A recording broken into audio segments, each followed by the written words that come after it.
안 들어? 찬양을 들어야지.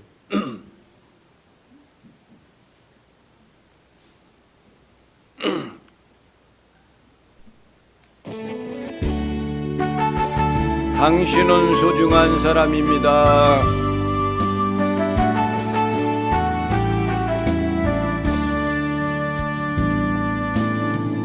당신은 소중한 사람, 당신은 소중한 사람, 당신은 존귀한 사람. 이 세상에서 하나뿐인 당신은 내게 너무나도 소중한 사람. 그런 당신을 사랑해요. 당신을 사랑해요. 그런 당신을 축복해요. 당신을 축복해요. 사랑받기에 합당한 당신을 주의 이름으로 축복합니다. 할렐루야. 앞사람 옆사람 임사를 나눕니다. 하나님은 당신을 사랑하십니다. 당신은 소중하신 분입니다. 당신은 존귀하신 분입니다. 할렐루야.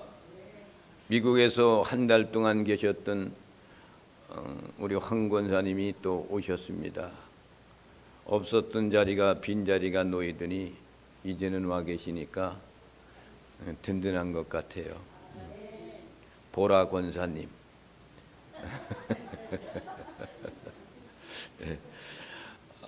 오늘 우리에게 주시는 하나님의 말씀은 마태복음 5장 5절 말씀입니다. 제가 가지고 있는 성경은 신약성경 5페이지가 되겠습니다.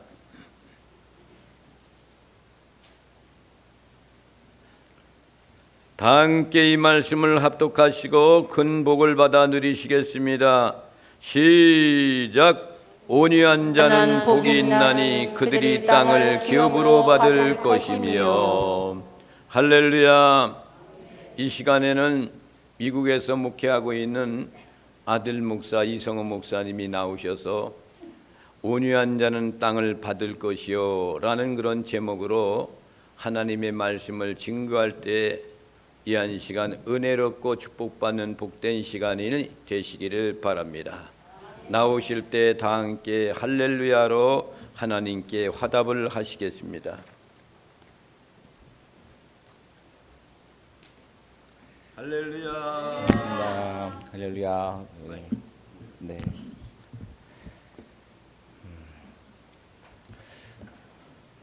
한 2년 됐네요. 한 2년 만에 감사하게 오게 돼서 여러분들하고 또 만나 뵙게 됐는데, 네, 언제나 그냥 아버지 교회 저희 고향이니까요. 그래서 너무 반가운 분들이랑 얼굴 보는 게 즐거운데 자꾸 설교 준비를 안 하시나 봐요. 저한테 말씀을 전하라고 해서 네, 일주일 동안 여기서 이런저런 일들을 하고선 사실은 제 지금 사이클은 뭔가 이제 말씀을 전하고 예배를 인도하기에 사실 부족함이 많은데 여러분들 잘 이해해 주시면 좋을 것 같습니다. 그리고 있는 말에 왔더니 정말 아까 이름이 보라 권사님은 아니시죠? 보라. 저희 아내 이름이 보라인데 이름이. 그래서 전에는 늘 언제나 든든한 두 권사님 그 두 자매 같았는데 이제는 세 자매가 되셔서 교회가 많이 부흥한 것 같습니다. 너무 감사한 것 같아요. 잠깐 우리 기도하겠습니다. 하나님 고맙고 감사합니다. 하나님께서 또 세상과 구별되라고 오늘 주일을 예배 하나님께 드리게 하신 줄로 믿습니다. 그냥 왔다 그냥 돌아가지 않게 하시고 하나님께서 구별되게 세상에서 생각하고 살라고 하는 그 말씀을 예배를 통해 깨닫고 그 삶을 향해서 달려나갈 수 있는 우리 모두 되게 하여 주시옵소서. 부족한 종 말씀 나눕니다. 하나님께서 입술 주장하시고 부족한 모든 것들은 십자가 뒤에 가려주시고 하나님 말씀만 우리의 시간 가운데 역사할 수 있도록 주님 함께하여 주옵소서. 감사하며 예수님의 이름으로 기도합니다. 아멘. 오늘 우리가 마태복음 5장 5절 같이 나눠보려고 합니다.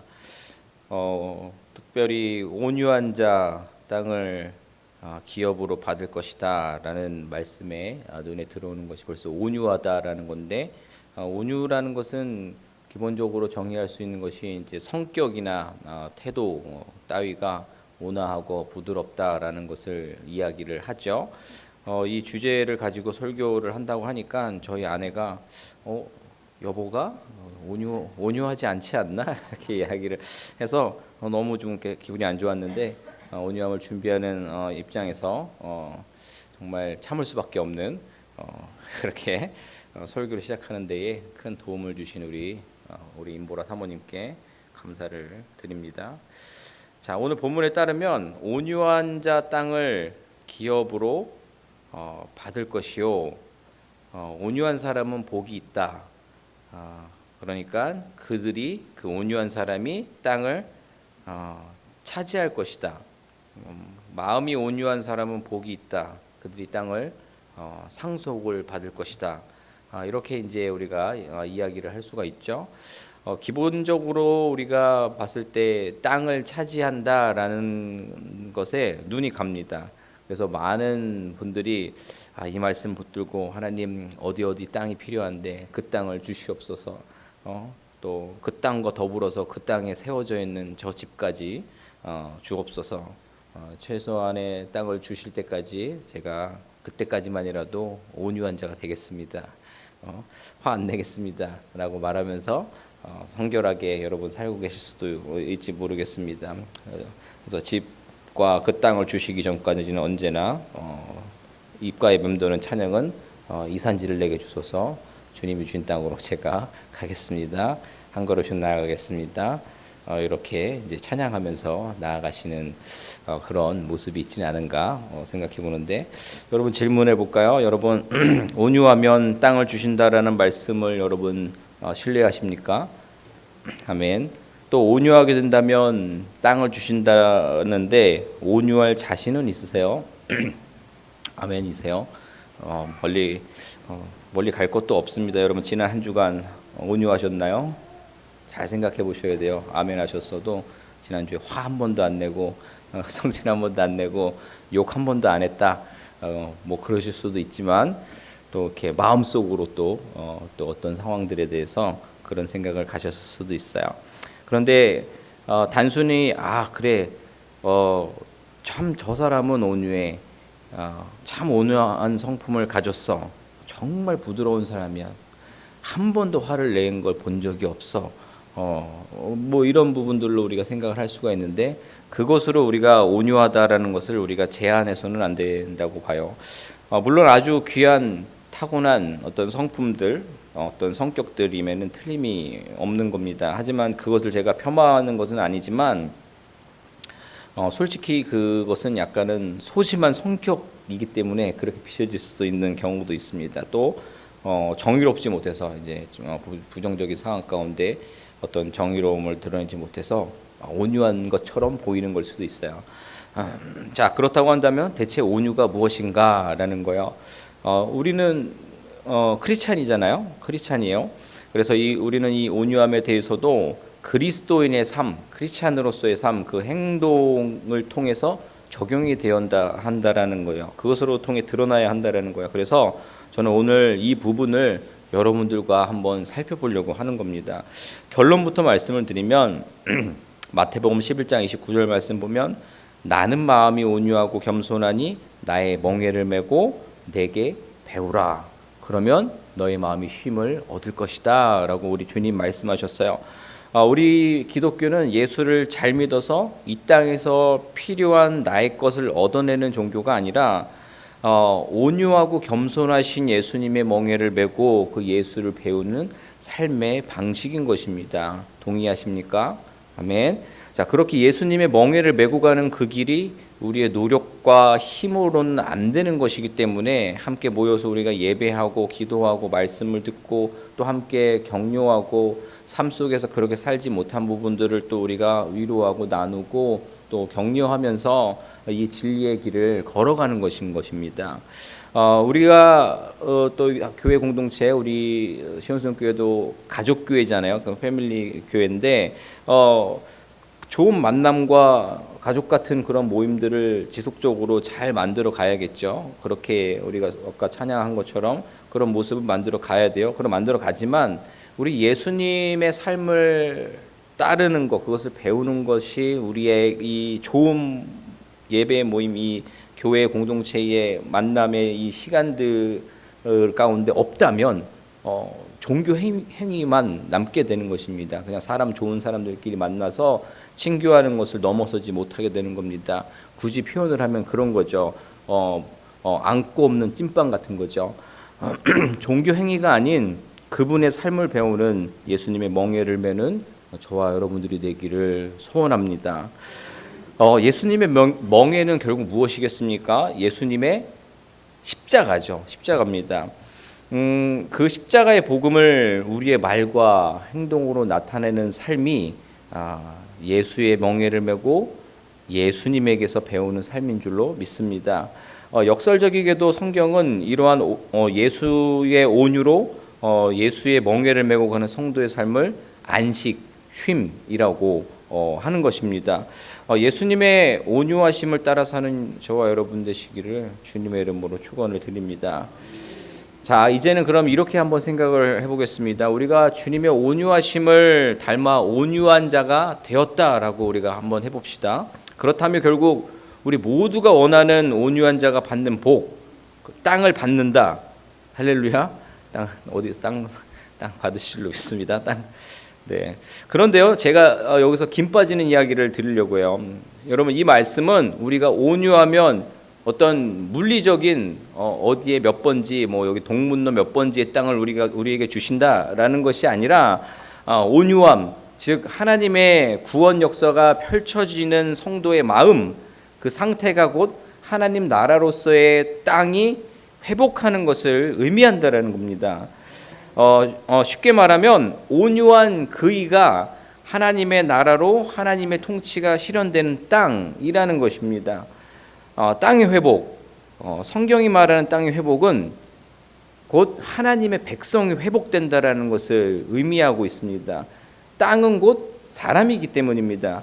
그래서 땅이 황폐하게 된다라는 그런 성경의 메시지들은 인간의 마음이 황폐하게 된 것을 이야기하는 것이고, 땅이 풍요롭다라고 말씀하시는 말씀들은 인간의 마음이 풍요로워진다라는 것을 이야기해주고 있다라는 겁니다. 창세기 6장에만 보면 땅은 곧 사람인 개념이 분명하게 전달이 되고 있는데요.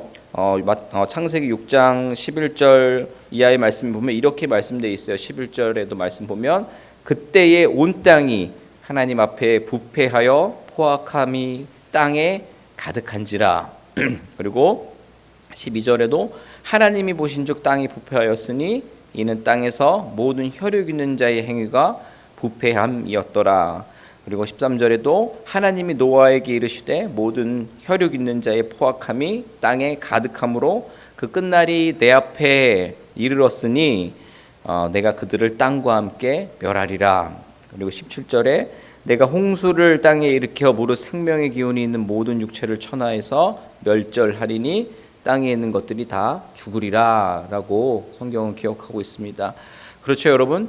땅이 곧 사람이라는 것을 의미하고 있다는 것을 우리가 발견하게 되죠.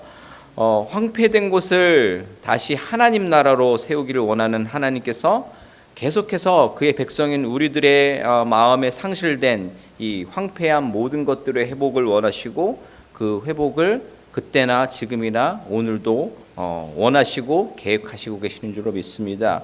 바로 그것이 땅을 유업으로 받는다 말씀에 담긴 하나님의 참 뜻인 줄로 믿습니다. 자, 그렇다고 한다면 온유한 자 복이 있나니 땅을 받을 것이요 라는 말씀은 이렇게 되는 거죠. 우리들의 마음밭을 주님께서 원하시는 대로 가꾸어라, 이렇게 된다라고 저는 생각합니다. 고린도전서 3장 9절 말씀에도 보면 우리는 하나님의 동역자요, 우리가 사실 무엇이간데, 그렇죠? 하나님께서 우리에게 동역자라고 표현을 하셨어요. 하나님의 동역자들이요, 그리고 이어서 너는 하나님의 밭이요 너는 하나님의 집이라 라고 말씀하셔요. 너희는 하나님의 밭이요 하나님의 집이요 모두 제가 지금 아까 말씀드린 것처럼 땅의 그 기초를 가지고 있죠. 이제 땅의 이 개념을 잠시 내려놓고 밭의 개념을 좀 이야기해 드리고 하는데 성경은 우리 자신을 하나님의 밭이라고 또 이야기를 합니다. 누가복음 8장에 보면 그것에 대한 비유가 나와 있는데 사람의 마음을 밭에 비유하고 있습니다. 우리 하나님 아버지께서 생명의 씨앗을 우리의 마음밭에 뿌리고 계시는 그런 말씀의 비유가 되는 거죠. 하나님께서 생명의 씨앗을 우리의 마음밭에 뿌리고 계시는 것이에요. 그리고 사람의 마음밭을 크게 네 가지로 구분을 하게 되는데 여러분 잘 아시는 말씀인데 한번 살펴볼게요. 하나는 길가에, 또 흙이 얕은 돌밭에, 그리고 가시떨기밭에, 그리고 좋은 이렇게 네 가지. 그만할까요? 네 가지로 나눠지게 됩니다. 비유가 첫 번째 마음밭은 길가입니다. 5절 말씀인데 누가복음 8장 5절에 길가에 떨어짐에 밟히며 공중의 새들이 먹어버렸다라고 말씀해요. 길가라는 것은 부드러운 흙이 있는 땅이 아니라 많은 사람들이 오가면서 밟는 길이기 때문에 딱딱하게 굳어 있는 그런 땅인 것입니다. 땅이 너무 굳어서 딱딱해서 씨앗이 뿌리를 내리지 못하는 그런 땅인 것입니다. 또 다들 여기 또 강화가 저도 농사꾼의 후예로서 농업이 원창한 그런. 근데 항상 강화는 좀 신기한 게 여기는 섬인데 왜 농업이 이렇게 이루어지는 걸까요? 항상 의문이에요. 제가 여기 고향이지만 자 하여튼 그래요. 그래서 무슨 얘기하다가 이렇게 하죠. 네, 우리가 농사에 대해서 잘 아시잖아요. 대부분 농사에 아시는 것처럼 딱딱해서 씨앗이 뿌리를 내리기가 어렵습니다. 그러면 그 논리에 따라서 이 씨앗들은 뿌리를 내지 못하니까 그 땅에 들어가지 못하니까 성경 말씀에도 그대로 기록하듯이 하늘을 날아가던 새들이 먹어버립니다. 사람의 마음밭에 씨앗이 뿌려졌다라는 것 역시도 동일한 길가에 뿌린 마음밭이라 한다면 하나님의 마음을 분명히 말씀을 분명히 들었다라는 것은 의미하지만 그가 길가와 같이 단단하다라는 것은 그의 마음이 딱딱하게 굳어 있다라는 것을 이야기하는 거죠. 그러니까 정리하면 이런 얘기예요. 말씀을 듣기는 하지만 마음이 단단하게 굳어버려 가지고 하나님의 말씀이 그 생명의 말씀이 그 마음 속에 들어가서 뿌리를 내리지 못한다라는 거예요. 예를 들면 성경 말씀을 그렇게 듣고 설교 말씀도 그렇게 듣고 말씀으로부터 또 이렇게 나아가지만 자리에 있지만 그렇죠? 예배의 자리나 어떤 자리에 있지만 너무 그 말씀 마음이 단단하게 굳어버려서 아무런 감동도 도전도 못 받는 사람을 이야기하고 있는 겁니다. 말씀의 씨앗은 뿌려졌지만 말씀이 마음에 들어가지 못한다라는 거죠. 이런 마음밭을 가진 분들의 특징은 성경 지식은 굉장히 많고 교회의 생리를 너무나도 잘 알지만 삶의 변화가 없는 그런 분들을 이야기하는 겁니다. 교회에 다닌다라는 것 그 사실 하나 빼고는 세상 사람들과 동일하게 늘 생각하거나 행동하는 것이 다를 바가 없다라는 거죠. 말씀이 마음속으로 들어와서 뿌리 내려야 그 삶이 변화가 있게 되는데 그러지를 못한다는 것입니다. 또 내 삶을 향한 하나님의 말씀에 대한 어떤 기대감이나 소망감이 전혀 없다라는 겁니다. 그래서 말씀과 전혀 상관없는 삶을 살아가고 있는 겁니다. 여러분들의 마음밭은 어떠신가요? 이렇게 굳어버린 마음은 혹시 아니신가요? 한번 이 아침에 생각해 보시면 좋을 것 같습니다. 두 번째는 뭐죠? 바위 위죠. 바위. 6절에 더러는 바위 위에 떨어짐에 났다가 습기가 없으므로 말랐다라고 성경은 이야기합니다. 여러분 식물은 뿌리가 깊어야 잘 자라는데 돌 때문에 뿌리가 얕다 보니까 잘 자라지를 못하는 거죠. 태양이 뜨겁게 비추면 말라 버립니다. 돌덩이들은 무엇을 의미할까요? 말씀이 마음속 깊이 뿌리지 못하게 막는 삶의 어떤 고통과 문제들인 것입니다. 돌밭은 그래도 길가보다는 나아요. 말씀을 들으면 감동도 있고 은혜도 받습니다. 그래, 내가 그렇게 못 살았으니까 앞으로 새롭게 살아봐야지 하는 결심을 합니다. 그런데 딱 거기까지예요. 딱 거기까지. 말씀대로 살려다가도 어떤 현실적인 삶의 문제들 앞에서 예배당에서 말씀에서 어떤 성경 공부에서 받은 그런 은혜들을 다 잊어버리는 그런 모습인 거죠. 아마도 대부분의 성도들의 단계가 여기이지 않을까라는 생각을 해보게 됩니다. 시온성교회 성도님들은 어떠신가요? 예배 때는 뜨거워지지만 돌아서면 식어버리는 신앙은 혹시 아니신가요? 썬데이 크리스찬이라고들 하죠. 예배할 때는 변화돼서 새 사람이 돼서 세상과 구별된 삶을 살 것처럼 당당하게 축도를 마치고 나아가는데 교회 밖을 나가서부터는 다시 얼굴이 잿빛같이 변해서 여전히 날 괴롭히고 있는 아직 해결 안 된 삶의 문제들 앞에서 하나님을 잊고 살아가고 있지는 않으십니까? 그 마음을 한번 우리 오늘 이 아침에 생각해 보시면 좋을 것 같아요. 자, 세 번째 마음밭은 가시떨기 밭입니다. 7절의 말씀인데 더러는 가시떨기 속에 떨어짐에 가시가 함께 자라서 기운을 막았다. 가시떨기는 생명의 씨앗이 자라지 못하도록 영양분을 빼앗기도 그리고 햇볕까지 또 막고 곡식이 제대로 자라지 못하게 합니다. 그 이유가 무엇이라고 말씀하십니까? 바로 무엇을 먹고 살아가야 하는 염려, 돈에 대한 유혹, 그리고 더 가지고 싶은 욕심인 겁니다. 예수님은 이러한 것들이 우리 마음속에 가시떨기 같아서 마음의 씨앗이 자라지 못한다라고 말씀하고 계십니다. 염려의 가시떨기는 우리로 하여금 하나님의 은혜를 온전하게 바라보지 못하게 하고 그 은혜를 누리지 못하게 합니다. 재물을 비롯한 각종 욕심의 가시떨기는 우리를 만족하지 못하게도 하고 그래서 자연스럽게 하나님께 감사하지 못하게 하고 하나님께 집중하지 못하게 합니다. 여러분 우리가 지난 2년 동안 너무 힘들지 않았습니까? 코로나 바이러스로 인해서 코로나가 너무 우리의 삶을 좀 힘들게 했지만 이제 코로나가 지나가는 그 시점이 되는 지금 시간에 생각을 해보면 감사한 게 참 많이 있죠. 그러나 또 다른 문제가 발생을 많이 했어요. 여러 가지 지표상으로 뭐 경제 위기라는 부분에서 어떤 어려움을 겪게 됩니다. 물가 상승, 물가 폭등, 그러다 보면 자연스럽게 금융시장에 요동을 치게 되면 많은 뭐 회사들도 그렇고 회사가 어려움을 겪으면 그 삶 속에 살아가는 개인들의 삶들도 만만치 않은 상황들이 벌어지게 되죠. 그래서 그런 우리의 삶의 부분에서 그런 위축되는 어떤 상황들이 생기면 하나님께만 집중하기 어려워지게 된다라는 거예요. 염려가 안 될 수가 없는 거죠. 재물과 그동안 누려왔던 것들을 좀 더 누리지 못하게 될 때에 위축될 때에 우리는 감사하지 못하게 될 것입니다. 바로 이게 사단마귀가 노리고 있는 것 아니겠습니까? 그 마음들을 여러분 잘 지켜낼 수 있는 여러분 되셨으면 좋겠습니다.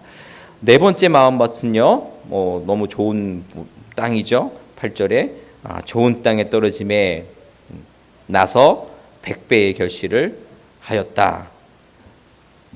아멘. 아멘. 이 말씀을 하시고 외치시며 주님 말씀하시죠. 들을 귀 있는 자는 들어라 라고 말씀하십니다. 그렇습니다. 이 8절이 핵심이라는 얘기를 하시는 거예요. 주님께서는 들을 귀 있는 자는 들을지어다 라고 얘기하시면서 이게 결론 부분인데 좋은 땅은요 우리가 너무나 잘 알다시피 예수 그리스도를 굳게 믿고 삶이 성숙하게 변화되고 사람들을 주님께로 인도하는 그 거룩한 삶을 살아내라 라는 말씀을 하고 있는 거죠. 최고급 씨앗을 그 복음의 씨앗을 우리 마음에 뿌려주신 농부 하나님께서 우리가 생명의 열매, 말씀의 열매를 맺기를 원하신다라는 것입니다.